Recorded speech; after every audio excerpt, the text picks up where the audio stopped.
And welcome, everybody, to News Literacy Week here at ABC15. This is a project that we are doing with our parent company, EW Scripts, and we're doing this project in television markets in cities and towns all over the country, talking about this idea of how to know that what you're reading and consuming when it comes to news and information is factual, that it's correct, and that you're really getting the full story when you do that kind of thing.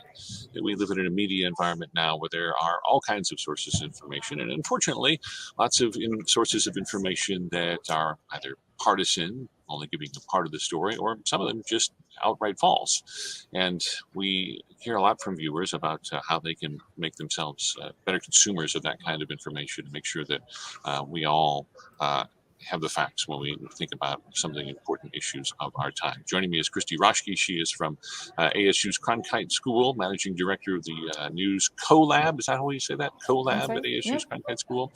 And Kristy also teaches actual courses on news literacy, media literacy at ASU. And Garrett Archer as well, our data analyst with ABC15, career election data analyst who's been vital for us in not only interpreting election results, but also all of the data that we have seen coming out about COVID-19. Thanks to both of you for being here.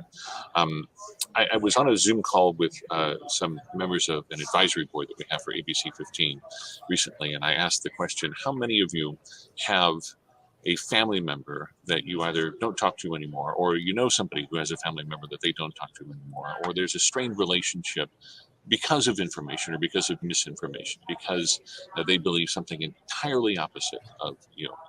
And logic stems out of this saying, well, if two people believe complete opposite things, somebody's wrong.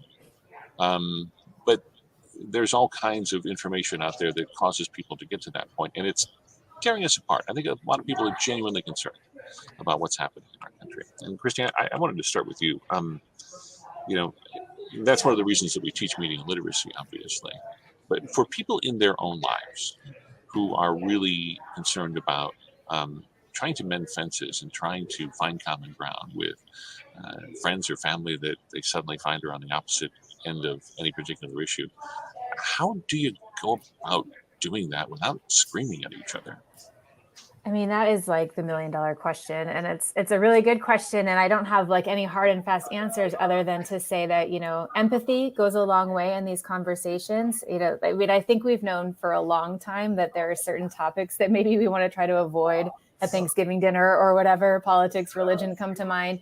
And particularly now when we're going into, year 2+ of a pandemic and we're all just so tired, and several divisive presidential elections, and it does seem like we're at this point where we're more divided than ever, but it's now is as important a time as any to remember sort of shared humanity, and particularly when we're talking about friends and loved ones, what it is that makes us love our friends and family, and kind of maybe sometimes we have to focus on the things that bring us together. And if certain topics have to be off the table, then they're off the table. But, we would like to think we can talk about trusted sources and evidence-based information and bring that to bear in conversations to say, we're having some disagreements about, say, COVID.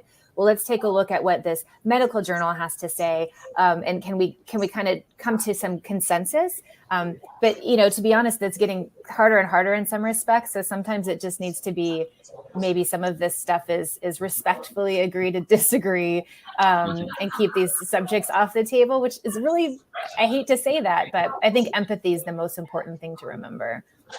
I've heard from a lot of people who say, I have this neighbor who I've known for years, and we used to be really good friends. And then they started posting stuff on social media, and I was like, what? And suddenly you have a different viewpoint of that person, even though they've been your friend and you've known them for years. And suddenly there's you just wonder, how can they be thinking this? How can they be believing this? Do you believe, Kristy, that the media feeds into this sort of divisiveness? The media is a big subject. We're talking about a lot of different things here. But is it the media itself that is the cause of this, just because there are so many different voices out there? I think it's complex. I wouldn't say the media is the cause, but I also think this concept of, like, I'm going to air quotes the media, is a tough one, because we all mean different things when we say the media. And if you look at kind of polls about trust in journalism, a lot of times what people are responding to are some very specific examples of journalism, as opposed to, this broader field of news and information that exists today. And to your point, a lot of choices can lead to a lot of confusion, but it also leads to us being better informed than we've ever been at any point in history. So there are pros and cons to that. I think what becomes confusing and this complex issue is that we do have a lot of choices. We have these technology systems, in particular, social media, where we can see all of this stuff at once and maybe have a hard time making sense of it. We can amplify it to friends and family in a way that we hadn't been able to before. And, your point about the neighbor is a good one. We didn't used to know everything about everyone in our lives, but thanks to social media, we have more of an open door into people's lives, because there's just something about that ability to share that people want to share. People want to share interesting things. And oftentimes truth isn't the most interesting thing. So you see a lot of people not really having any malicious intent or any ill will, getting caught up in this choice and this ability to share. And certainly the media play a role, because there are media that are trying to divide us. That is true. And then there are others that, you've got clickbait and all these other kind of business reasons why we see things that are very sensationalized on social media. And then that added ability that we have as people to share that on with our friends and family just makes it really complex. It does. All kinds of things occur to me. Garrett, you, prior to working at ABC15 and being our data analyst, you were a longtime political veteran and worked for different political leaders. You worked in the Secretary of State's office as well, at doing election data. And one of the things that I think is dismays me a bit is the fact that politics has just seeped into everything. It seems like no matter what we're talking about, there's a political angle to it, or there's a political side to it. It didn't used to be that way. I mean, can you talk a little bit about, I guess, how politics have sort of evolved from the John McCain's of the world to the types of divisiveness and anger that we see now? To Kristy's point, one of the things I find interesting about politics is that if you wanted to find the language of sort of this hyperbolic language of what we see nowadays when it comes to consuming news from different sources, it was always there in politics, and it evolved over time. If you ever looked at and sometimes they make the news, but frequently the campaign flyers, the email blasts before the email blasts, they were letters. If you ever looked at those sort of campaign solicitations, they were always playing to a very specific red meat base. The group of people that were most likely to become emotional over the arguments you were making in your content, and thus would then either support you, donate to you, volunteer for you. I mean, those things were, in politics, yes, the voting is the major currency, but before you get to election day, all of those other currencies have to be taken care of. So you need to have the volunteers, you especially need to have the donors. And so you use very, as I said, hyperbolic language to play to a certain base. And what we've seen is that has seeped out via social media and also these democratized, very small news outlets. And now we see that sort of political language being in just everywhere when it comes to politics. When it was just at one point, it was just sort of for the base. If you were a supporter of Joe Arpaio 20 years ago, you would have gotten these letters about how Joe Arpaio is securing the border and blah, blah, blah, blah, blah, and very, just very, red meat language but now you see it everywhere because it's just so available on not just mainstream social media, but now you can go to other social media sources like Telegram and Gab and some of these other ones that it's everywhere on those as well, even more so. So, and again, I know I'm focusing on the right here because that's sort of where I spent most of my time as well. But the left is also, if you look at their solicitations, their campaign solicitations, whatnot, they use the same type of language. This is a very common refrain in politics, and it's just now we see it sort of evolved everywhere instead of just a conversation with a specific group of supporters. Kristy, I want to touch on the language in particular, because it strikes me that one of the reasons why we've got this sort of divisiveness in our country is because when you listen to the language, it hits the hot buttons that immediately get us angry. The other side is out to ruin the country. The other side hates children. The other side hates God. And you're either with us or you're against the country. You're either with us or you're not a patriot, or you're either with us or you're trying to destroy democracy. These are things that we hold dear, our kids, our faith, our patriotism, and that sort of thing. So it immediately evokes that emotional reaction. Is part of the idea of training people, I guess, for media literacy to say, recognize when somebody's trying to push your buttons? Oh, absolutely. Right. I mean, it's propaganda, and it's not new. Like Garrett was saying, these are tricks we've used as long as we've had language, because we react to emotional appeals faster than we're going to react to sort of evidence-based, enlightenment types of appeals. And so, yeah, and the strongest emotions among them are fear and anger. And so that's the language that people who want us to do things are going to appeal to.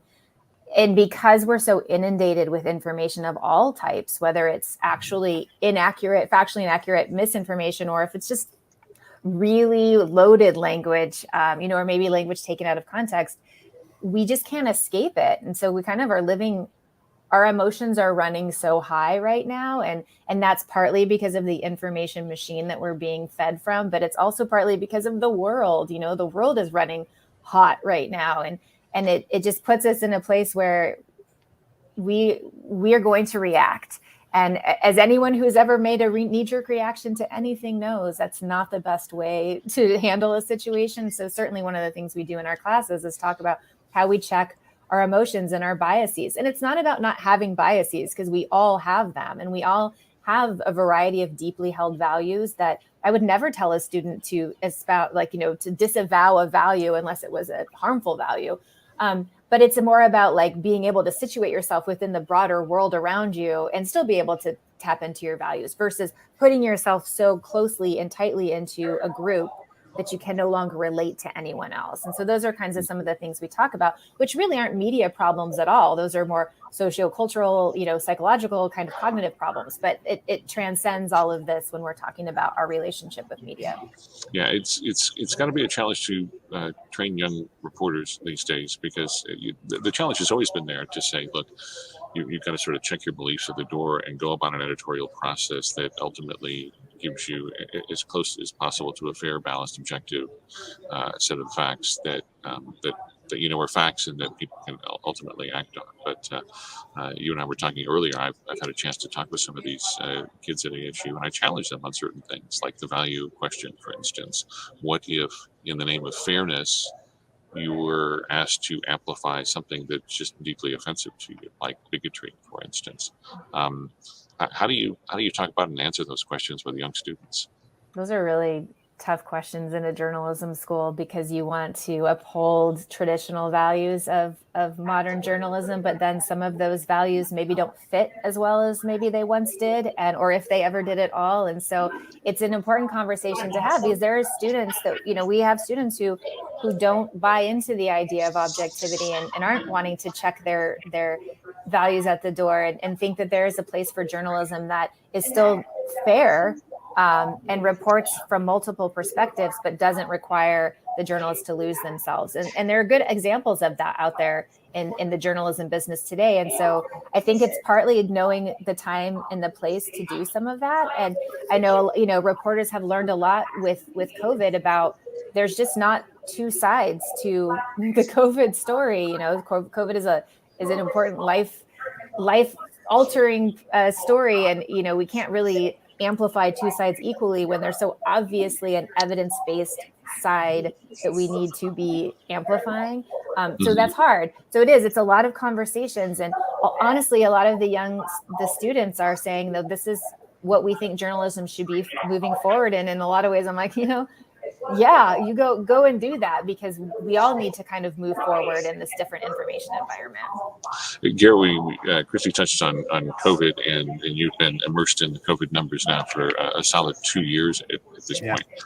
One of the narratives that we hear out there all the time is, well, they were wrong about this or they were wrong about that. And it seems to me that this has also been a pandemic that has evolved, and as it has evolved, the science has evolved, the recommendations have evolved, and it's a challenge to, I guess, sort through all of that information when it's a moving target. People might say, well, a couple of years ago, or early in 2021, we were told, yeah, you can take the mask off if you're vaccinated, and then later you're told, no, put the mask back on. Well, were they wrong then or not? You've got to dig deeper into this stuff, I guess. And we ask people, I guess, to be reporters in their own right in sorting through all of this information. Yeah, I mean, the problem with covering COVID that has been the most persistent at what I've observed is that science moves at a slower pace than COVID-19, as you said. Science is a very deliberative process that requires consensus and requires peer reviews of studies. And oftentimes with COVID-19, and this could be a criticism of some media outlets, but sometimes, we've been seeing in COVID-19, it was science by press release. And that is a problem in many ways because, without knowing the quality of a study, without knowing how it was peer reviewed or what's sort of going around with it, it's very difficult. Anybody can cite a study. Anybody can upload a study in on the internet nowadays without knowing sort of the validity of the study, and a lot of that sort of has been impacting the arguments around COVID-19. If someone who, as Kristy said, one side is using a very non-scientific way of looking at COVID-19, but a lot of them are still going to find uploaded studies that support what they believe are their claims. And that, again, is the problem, is that data sort of flows everywhere, and it's very difficult to cut through the noise. So anytime I talk about numbers with anybody, their eyes tend to sort of glaze over a little bit, and people go, ooh, math, I don't want to deal with that. How easy is it to manipulate, I guess, numbers and statistics when it comes to trying to sort through information? Because, as you mentioned, you can see some very convincing things on the internet, like scientific studies and so forth. But when you really start to dig in, you look at people that are cherry picking information that works for their particular argument. How are people supposed to sort through that?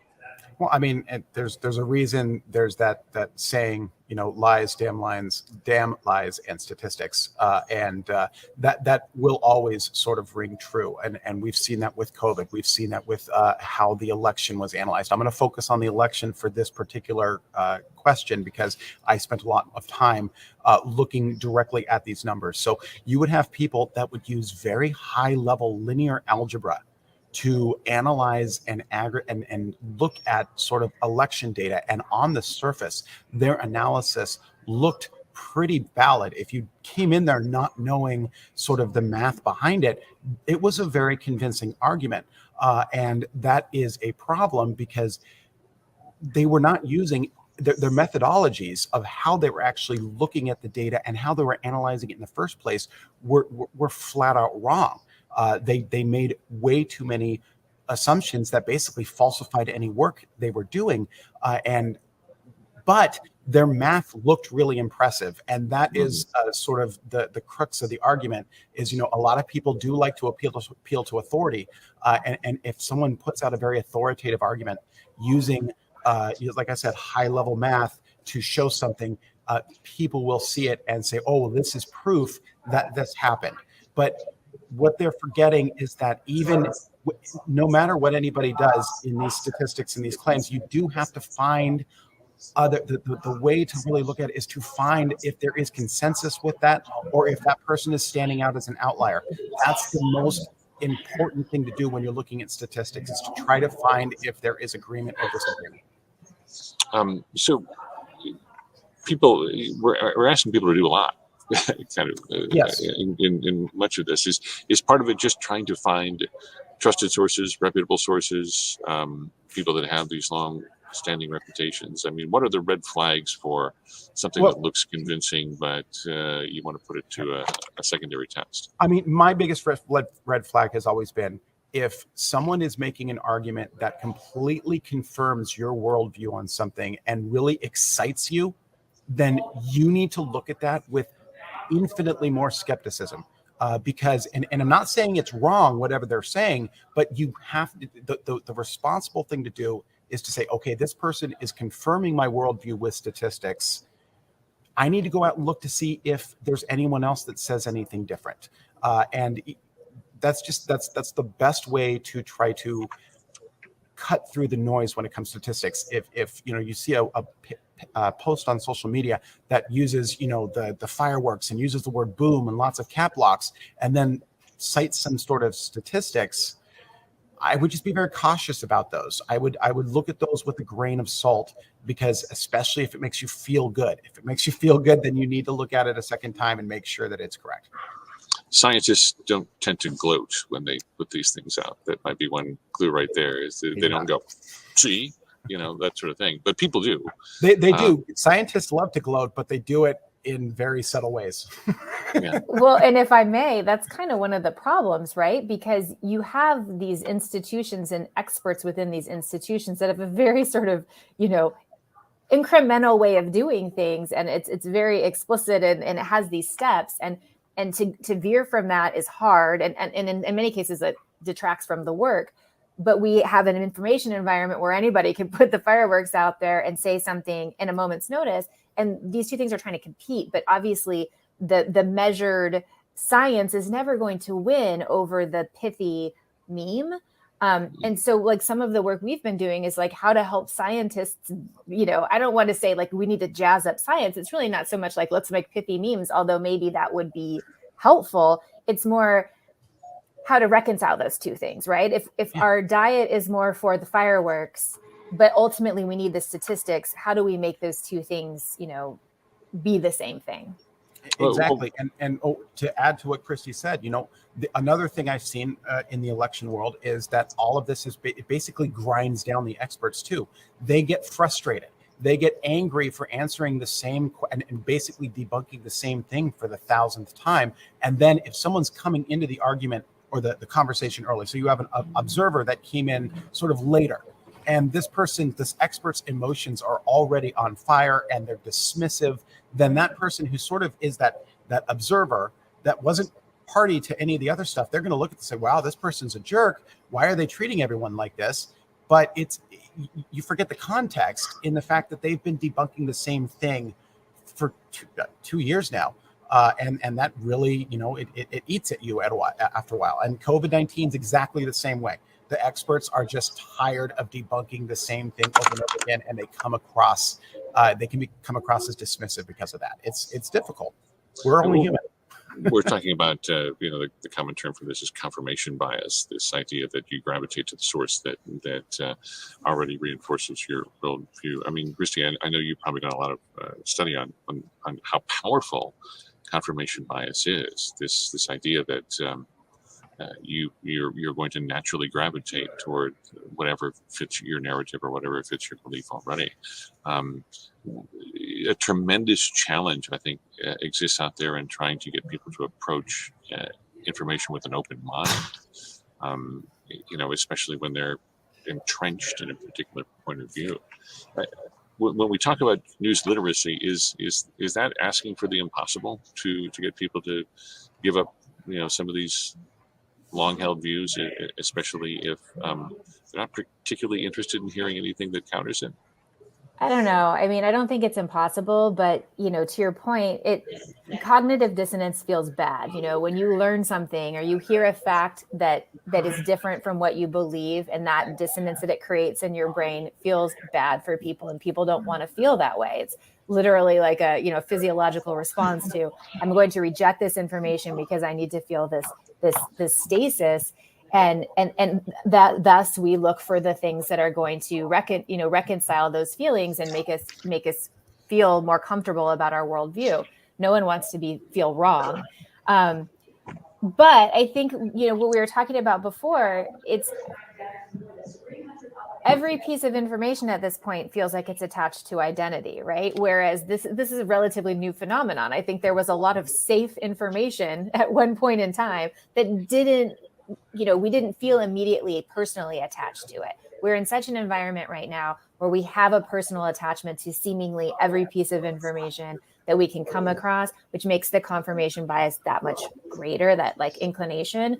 So I think part of it is the greater conversation around what information is out there and how can we scale back the divisiveness among, media entities. I don't know the answer to this, but I don't think it's an impossibility. And I have seen with my own students, the more they think about this and the more they think about how they're situating themselves in the information that they're consuming, whether or not they're changing their minds about things, they're at least considering the possibility that things might be different from how they think. And I've seen plenty of students change their mind about things. You hear just as many stories about people who are hesitant about the COVID vaccine, for instance, that decide to get it after listening to trusted sources, whether those are media sources or their doctor or someone in their family. There are a lot of success stories out there. And media literacy, I think, is an important part of that. But also it's having conversations. And also I think it's, trying to think about how we frame stories in the media that maybe aren't amplifying the fact that we're polarized. Like, we get it. We get it. We live in a polarized society. So maybe every story shouldn't lead from that frame, just reminding us how divided we are. So I don't know, I think there's a lot of different things we might try. And it's really important too, I think, to remember that while we have a lot of agency as individuals, like this isn't just an individual's problem. We have government officials, we have elite people in society who are spreading lies, misleading us in many ways. And those are powerful influences. And I can't change that. So we need to think structurally too, right? It's not just about what I can do as an individual. That's very important. It's also what some of these other structures, the changes we need to make in those forces as well. I think when it comes to political speech, I interviewed a guy years ago who makes political ads, and he sort of explained the process of making political ads. And it starts months before the ad ever goes on the air, and it starts with polling and focus groups and all kinds of ways of sort of identifying what are those issues that are really going to pop for people. What are those issues that are really going to move the needle in the direction of a particular political candidate? Garrett, I think you can probably talk more about that. But when you consider political messaging, especially, they're trying to hit your hot buttons.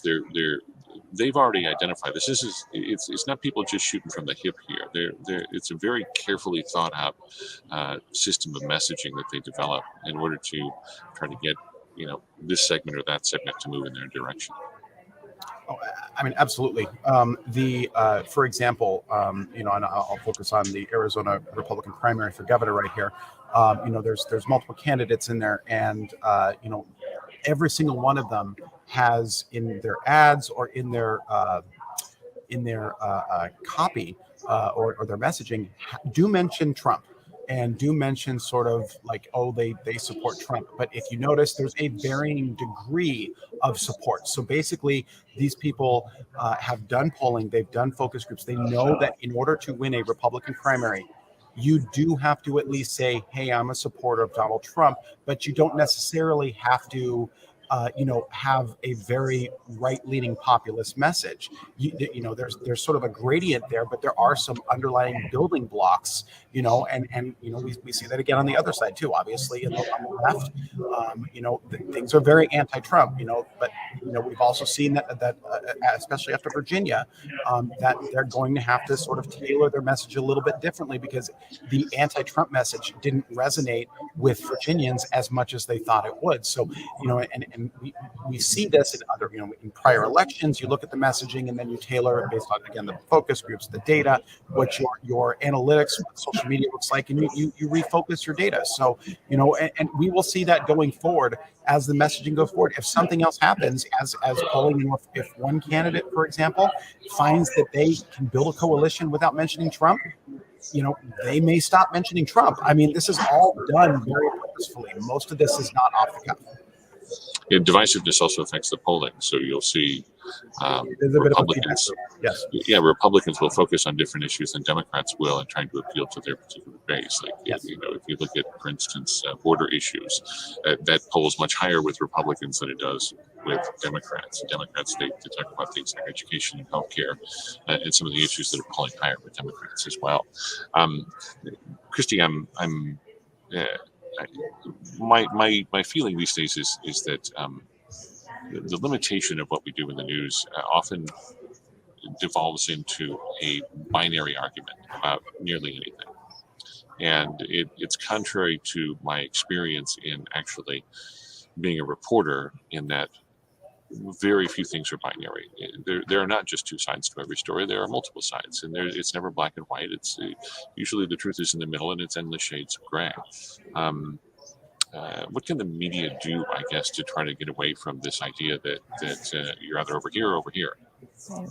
It's hard. I mean, particularly broadcast medium, right? When time is of the essence. I mean, I think you can put lots of nuance in like a 10,000 word New York Times article or something, right? You can get all the color that you need, but in broadcast news, it's a little different. And I don't know that you can succinctly tell a story that's complete without talking about sides in 2 minutes 30 seconds or something like that. But I think maybe part of it's story choice. There are lots of stories out there that aren't about sides, and we don't often pick those stories to lead the nightly newscast. And I understand that there's a lot of method behind that too, a lot of polling and data that comes into how we choose the A block and the B block and all of that. So it's a business. But I mean, your point about having a conversation, that COVID advisory board, is really interesting to me. You get the opportunity to talk to these people and hear these different stories from people. And you've said they've informed some of your story ideas. I think more of that kind of work that then translates to stories that are, listen to what they've had to say might help mend some of those fences. And, a lot of research indicates that of all the media that are not really very well trusted at this point in our society, local news is still the highest ranking among them. And I think for me, that's because local news covers things in the community that have a very tangible, impact on our daily lives. And we need local news to tell us, basic things like traffic and weather, but also like what's going on in my neighborhood. So sometimes when we think about media being binary, we are thinking more national. And I think the more we can think locally about trying not to talk in those frames, I think that could only serve to improve the trust in the local media, which might help the landscape overall. I think a lot of this talk about trust in media is more of like, again, a reaction to the word media, or this like existential idea of the media, and less so really actual news outlets. So finding that balance is, I think, important. So when we start to rank sources of information, radar should be up and working very highly when you're on social media, for instance. But gravitate toward those sources that have established. Do you think people understand, I guess, enough about the editorial process that goes on in a newsroom? I feel like news organizations haven't done a very good job of trying to communicate how we choose our stories and what we go about doing. Really before Kristy, because you obviously will talk for this, but I am, it's funny because I laugh. People assume that I'm told what to say on social media constantly by editors. I just let you know that. I mean, it happens all the time. People are like, well, this is what you were assigned to say, or this is what you're told to say, or this is the agenda you're being told to push. And of course, that has never. And I'm a media newbie to an extent. I've only been doing this for a couple of years, and that's never happened to me. That's so interesting, because me being someone who knows a lot about the media, I feel like you both are so genuine and like honest and on social media behave in a way that like a lot of journalists don't. So it's funny that I think that's the inexperience about media that people are responding to. And so to your question, Steve, no, nobody knows about the journal. Like, I mean, people generally know how, I suppose, reporting happens and those kinds of basic concepts. But in terms of what it goes, like, how you decide what stories to cover, how you decide who to talk to, what that exchange looks like, what your editor does and doesn't do, what your publisher, if you're a newspaper, or, your owner can say or can't say, the influence of your advertisers. There's not enough conversation around those things from the news organization, right? And that really confuses things because everyone wants to believe that all media are bought by somebody. And I'm constantly telling people, I don't work as a journalist, but I know a lot of journalists, and I can say pretty unilaterally that's not true. Certainly there are some examples. So I think there is a lot of education, and things like News Literacy Week can go a long way to do that. But we need to do a lot more.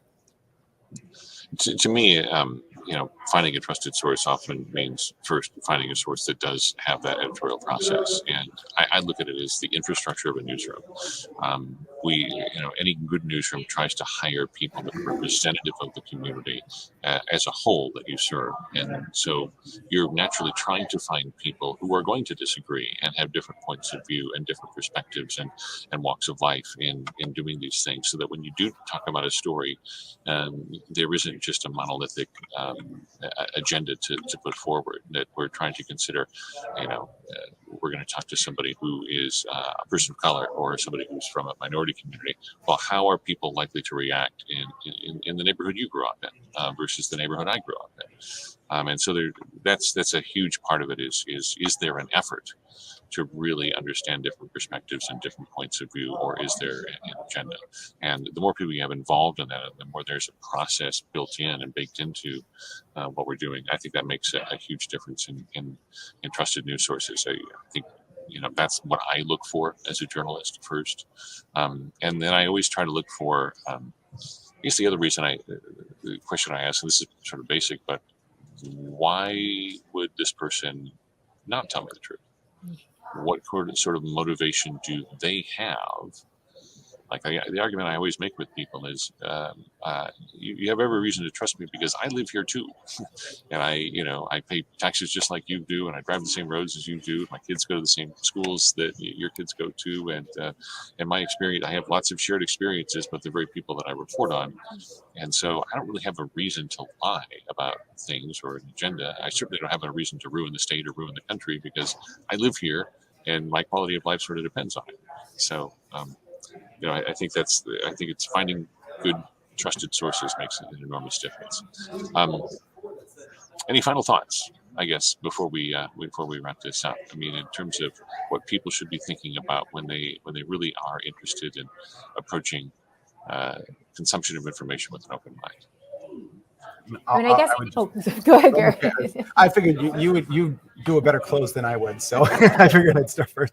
I would say when it comes to, I'll just reiterate my position on data. So, there are some institutions that should be sort of always looked at to see if you can find the data there first. Pew Research Center is the most nonpartisan gold standard polling firm in the country. And if they put something out, that is a very trusted source.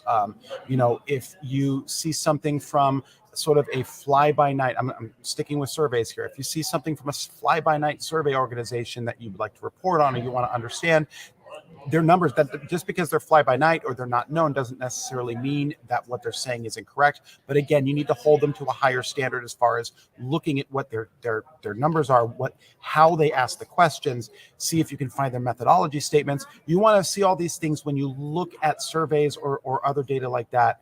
And that will help you validate what they're saying. I know a lot of people like to hear the words "do your own research." Well, that is how you do your own research. You don't just look at the top line numbers and say, "Oh, look, 40% of people or 60% of people support this." That's not doing your own research. That's finding the poll. So you also have to research your numbers you're looking at, sort of the metadata surrounding that data, and that will help you cut through the noise. That will help you sort of become the person in the room that knows the difference between the fake information or the manipulated information, and then the statistics that should hold more firm and be more grounded.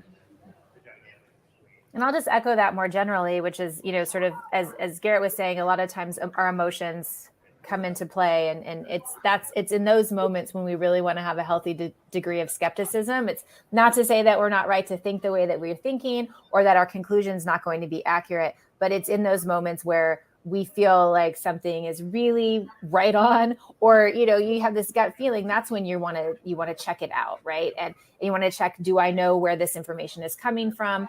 And it doesn't take a lot of time to do that. It's just, what is this source that I'm seeing? Do I know this source? Have I had experience with this source before? And if not, see if you can find other people that are talking about the same thing, and how are they telling that story? And if there is kind of the safety in the numbers, there's a number of stories about the same thing, then you can feel good about that decision. But I think, you mentioned having an open mind. I would like to believe that we all want to strive to have an open mind.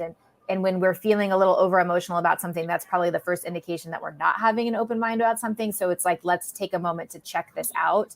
And it really may only take a moment of your time. And then I guess the last thing, which is always just a good piece of advice to end on, is if you're not sure that something's factually accurate, just don't share it.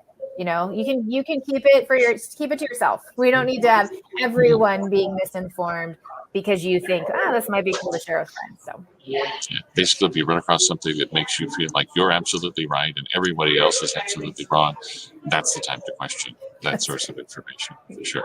It's never, ever that simple. Kristy Roschke and Garrett Archer, thanks so much for being with us in this interesting discussion on News Literacy Week. We appreciate it. And as always, reach out to us with story ideas or any feedback you have, because we'd love to hear from you about this, I think,